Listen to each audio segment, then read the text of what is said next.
प्रेम पत्र राधा स्वामी, पहला भाग, वचन 13वां। सत्संग की महिमा। सत्संग की महिमा सब मतों में वर्णन की है, पर बहुत थोड़े लोग हैं जो इसकी कदर जानते हैं। बहुत से लोग तो ये भी नहीं जानते कि सत्संग किसको कहते हैं। तीर्थों और मंदिरों में लोग बेशुमार जाते हैं, पर सत्संग का खोज और उसमें शामिल होने की चाह किसी के दिल में मालूम नहीं होती। इन कामों में फल बहुत कम है और जो कुछ है सो भी सैर और तमाशे में जाता रहता है। सत्संग का फायदा बहुत ज्यादा है, पर उसकी कदर और चाह बहुत कम है। सच तो ये है कि जब तक कोई सत्पुरुषों का गहरा संग नहीं करेगा और उनके वचनों को चित्त देकर नहीं सुनेगा और उन वचनों का मनन और विचार करके अपने फायदे की बातों को छांट कर थोड़ा या बहुत उनके मुआफिक बर्ताव नहीं करेगा, तब तक उस पर परमार्थ का रंग किसी तरह नहीं चढ़ेगा और न उसके मन और बुद्धि की हालत बदलेगी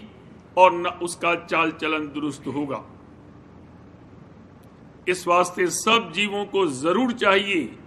कि अपने शहर में और जहां कहीं की वे जावें, सत्संग का खोज करके उसमें जिस कदर बन सके शामिल होकर उससे फायदा उठावें। अब समझना चाहिए कि सत्संग किसको कहते हैं। संत अथवा राधा स्वामी मत में सत्संग नाम ऐसी सभा और संगत या जलसे का है जहां की सच्चे मालिक का निर्णय और उसकी महिमा और उससे मिलने के सच्चे रास्ते और जुगत का बयान होता होवे और राजाओं और सूरमाओं और दातारों की तारीफ और हाल का जिक्र न होवे और मुखिया ऐसी संगत के संत सदगुरु या साधगुरु होवे या उनका निज सत्संगी जो प्रेम और सचोटी के साथ अभ्यास कर रहा हुई, क्योंकि ऐसा सत्संग बगैर सत्य पुरुषों की मदद के,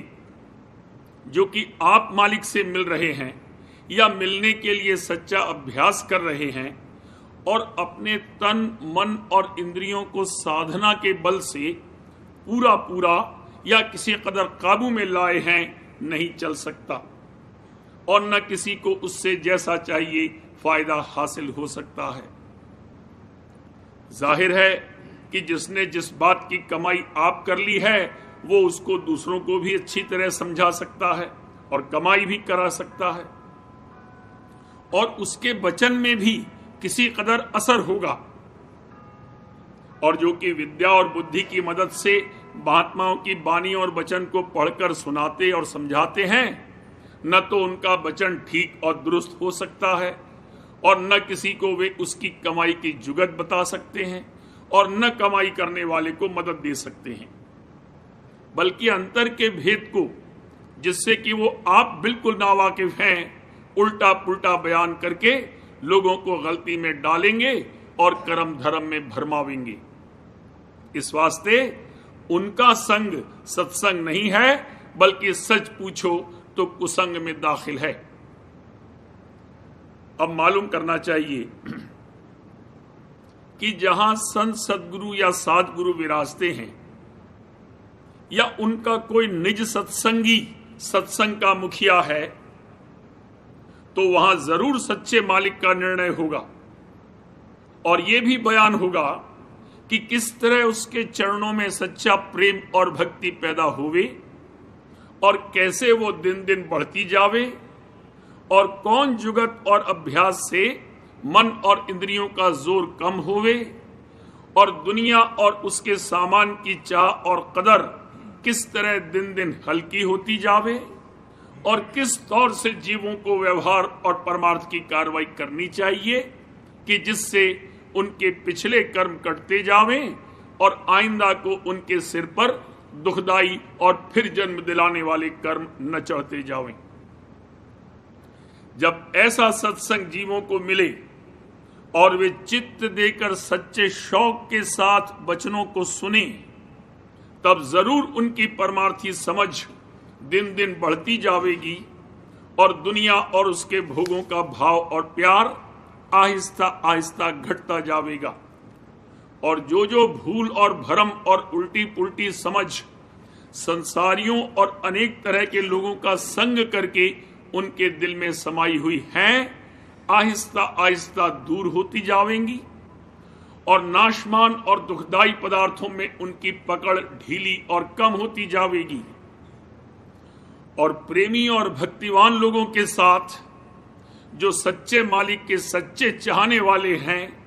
और खुद सच्चे मालिक के चरणों में, जो कि सर्व ज्ञान और सर्व आनंद और सुखों का भंडार हैं, दिन दिन प्रीत और प्रतीत बढ़ती जाएगी। और पाप कर्मों से सच्चे मालिक का खौफ करके तबीयत हटती जाएगी। और जब ऐसे सत्संगियों को भेद रास्ते का घट में और जुगत मालिक के चरणों में पहुंचने की सुनाई जाएगी, तो वे शौक और उमंग के साथ उसके अभ्यास में लगेंगे और अंतर में रस और स्वाद अभ्यास का उनको आता जाएगा। और सच्चे मालिक की दया की जैसी कि वो सच्चे प्रेमियों के ऊपर अपनी कृपा से करता है, अपने अंतर में परख आती जाएगी और तब सच्चा यकीन आहिस्ता आहिस्ता मालिक की हर वक्त अपने अंतर में मौजूदगी का और हाजिर नाजिर होने का दिल में पैदा होता जाएगा। और तभी वे सच्चा खौफ और सच्चा प्यार मालिक का अपने दिल में लाकर सचौटी के साथ बुरे कामों से परहेज और नेक कामों में कोशिश और पैरवी करेंगे। जो कोई थोड़े दिन भी ऐसा सत्संग करेगा तो उसके भ्रम जरूर दूर हो जाएंगे और अनेक तरह की फिजूल पूजा और रस्मों में अपना तन मन धन वृथा खर्च नहीं करेगा और धोखा देने वालों के फंदे में नहीं फंसेगा और तकलीफ और आराम के वक्त अपने मालिक को भूलकर इधर और उधर चित्त नहीं चलावेगा। यानी उसका मन डावाडोल नहीं होगा,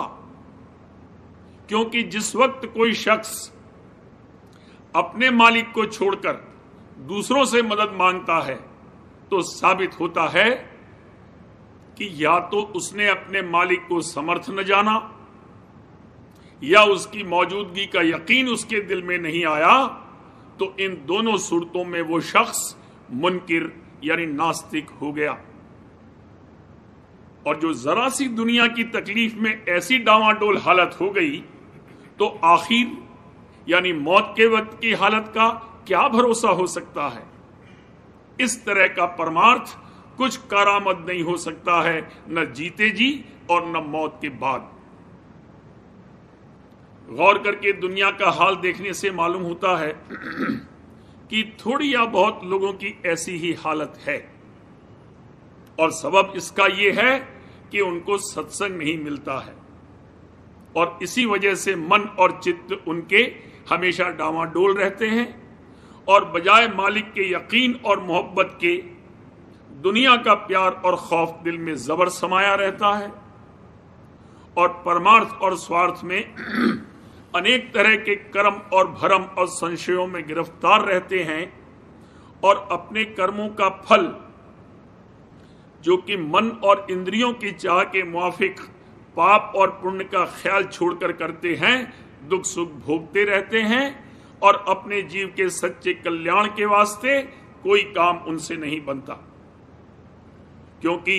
खुद मतलबी लोगों के बहकाने से जिस कदर परमार्थी काम वे करते हैं उनमें किसी कदर आशा संसार के भोग विलास की लगी रहती है। इस सबब से उनका सच्चा उद्धार नहीं हो सकता है। हमेशा ऊंची नीची देह में दुख सुख भोगते रहेंगे और जन्म मरण की फांसी कभी नहीं काटी जाएगी। इस वास्ते सब जीवों को जिनको थोड़ा बहुत भी दर्द परमार्थ का है, मुनासिब है कि ऐसा सत्संग जिसका जिक्र ऊपर हुआ है खोजकर उसमें जिस कदर बन सके शामिल हुए और अभ्यास की जुगत लेकर जितना बन सके उसकी कमाई करते रहें, तो सच्चे मालिक की दया